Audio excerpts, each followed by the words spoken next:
अस्सलाम वालेकुम, कैसे हैं आप। जब मैं छोटी थी ना तो इस मिठाई को देखकर ही मुंह बना लेती थी। सोचती थी अरे ये तो परवर की मिठाई है। लेकिन अब तो इतनी ज़्यादा पसंद है कि खुद ही बनाती हूँ। इतनी टेस्टी बनती है कि देखकर कोई यकीन ही नहीं करेगा कि ये मिठाई परवर से बनी है, और वो भी घर पर। और इसे बनाना बेहद आसान और बहुत ही कम इंग्रेडिएंट में बनकर तैयार होती है। तो चलिए फिर बनाना शुरू करते हैं। तो इस मिठाई को बनाने के लिए यहाँ पर हमने तकरीबन 1 किलो के आसपास परवर ले ली है। परवर की मिठाई बनाने के लिए जब भी आप बाज़ार जाएं तो थोड़ी बड़ी साइज़ की परवर लीजिएगा, और एकदम ताज़ी ताज़ी परवर लीजिएगा ताकि इसकी मिठाई एकदम परफेक्ट बने।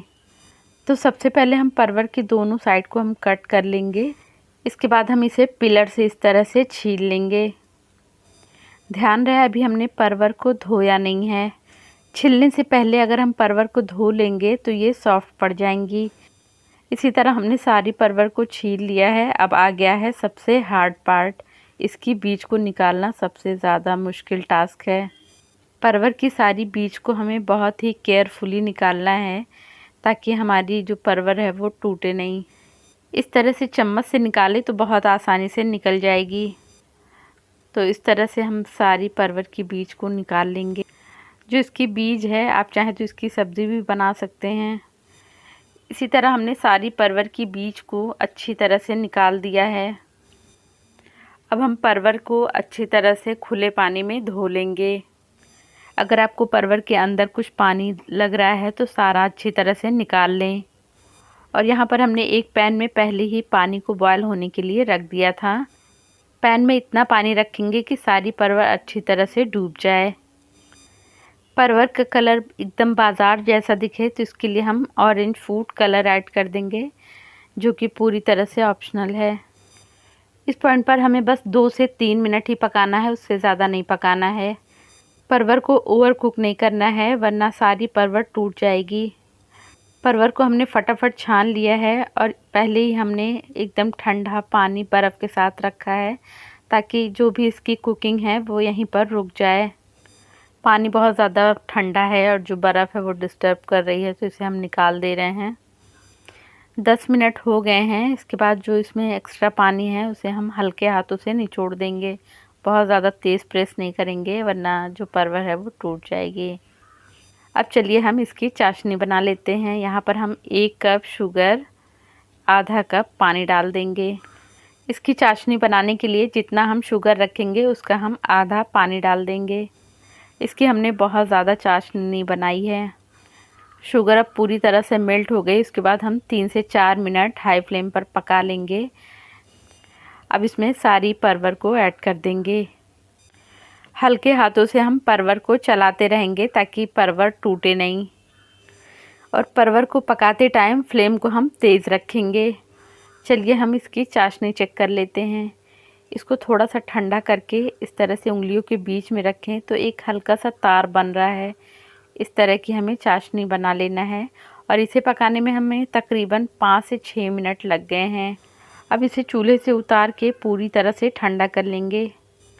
इसके बाद एक मिक्सी जार में 3 हरी इलायची ऐड करेंगे, 2 बड़ा चम्मच शुगर, या आप अपने टेस्ट के मुताबिक ऐड कर लीजिएगा। 8 से 10 काजू डाल देंगे जो कि पूरी तरह से ऑप्शनल है। इन्हें एकदम हमने बारीक पीस लिया है। आपने देखा होगा कि जब भी आप अच्छी क्वालिटी की कोई भी मिठाई खाते हैं तो बहुत हल्की मीठी होती है। मिठाई जितनी सस्ती और लो क्वालिटी की होगी उतनी ही मीठी होगी। यहाँ पर हमने तकरीबन 1 कप के आसपास घर का बना हुआ फ्रेश खोया लिया है। अगर आप बाज़ार वाला खोया ले रहे हैं तो इसे अच्छी तरह से भून लीजिएगा। अगर आप मेरी वीडियो पहले से देखते आ रहे हैं तो आपने देखा होगा कि मैं कभी भी बाज़ार वाली खोए का इस्तेमाल नहीं करती। जो हमने शुगर पाउडर बना के रखा था उसे डाल के हमने अच्छी तरह से मिक्स कर लिया है। आप चाहें तो इस तरह से पहले से बना कर रख लें या आप स्पून से खोया फिल कर लीजिएगा। 1 घंटे हो गए हैं। चाशनी पूरी तरह से ठंडी हो गई है। अब जो भी इसमें एक्स्ट्रा चाशनी नज़र आ रही है सारी हम अच्छी तरह से निकाल देंगे। अब परवर में खोए को इस तरह से फिल करेंगे। अब इसे अपनी क्रिएटिविटी के मुताबिक जैसे भी आपको पसंद हो उस तरह से गार्निश कर लें। यहाँ पर मैंने पिस्ता, बादाम और थोड़ा सा चांदी का वर्क और एक चेरी, कुछ केसर के धागे। गार्निशिंग आप अपनी पसंद के मुताबिक कर लें, जैसे भी आपको पसंद हो। लग रही है ना कितनी ज़्यादा अट्रैक्टिव, कितनी प्यारी। इस तरह से जब आप बनाकर किसी के सामने सर्व करेंगे, कोई यकीन नहीं करेगा कि इसे आपने परवर से बनाया है।